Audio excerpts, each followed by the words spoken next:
Hi, welcome to corner number 3. I can't take credit for this one, and this is a shout out to Larry Deal. He's a good friend of mine here in Kansas City.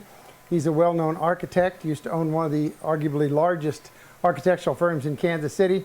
Designed buildings all over the Midwest. And he was down here one time. We were talking about the railroad, and I was talking about wanting to do different treatments for all 4 of my corners.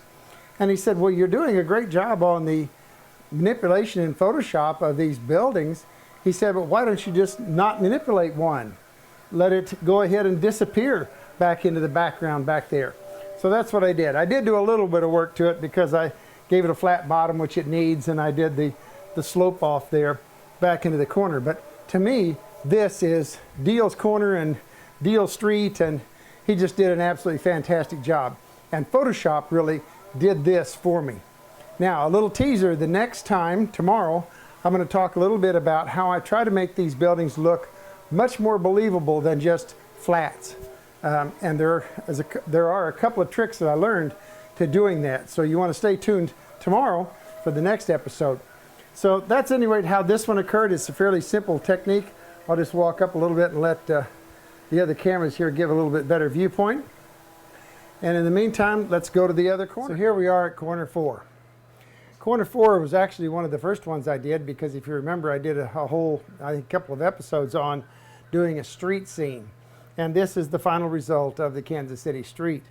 But what I had was a problem at the background and how I'm going to take the street and let it disappear. And for that, once again, I think camaraderie is one of the main things in model railroading. And I turned to one of my good friends, lives just a mile down the street, Joe Robertson. And Joe is a retired art teacher from right here in Belton, Missouri.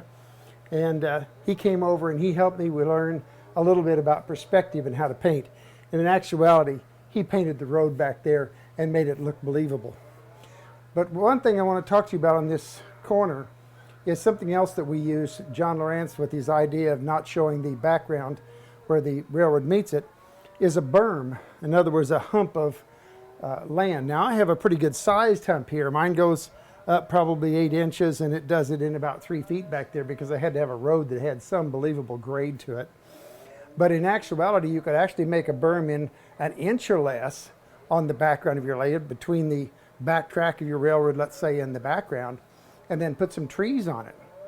And I've done that along some of the background back here where it blends into my city.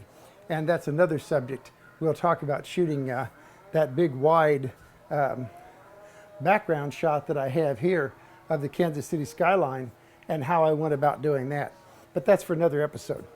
At any rate, a berm is a great way, a tree line, fences that we talked about earlier, they all work very well for hiding the background. I actually use the buildings and the trees all here to kind of hide. And that's another episode that we'll talk about. We'll talk about trees, the actual size and how we model them to try and get them maybe up into a more realistic size than some of the things we find in the hobby shop. In the meantime, if you really like my videos, I'd never hardly do a promotion, but this is one. Please, if you like it, subscribe at the bottom. It's nothing but a pat on the back to me because I don't ask for money. I don't have any way for you to donate to me on purpose. I just want to give back to the hobby.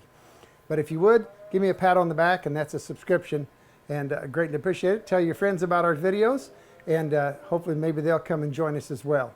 In the meantime, I'm going to stay here in my railroad room, but I want you to go down to your railroad room and let your trains put a smile on your face.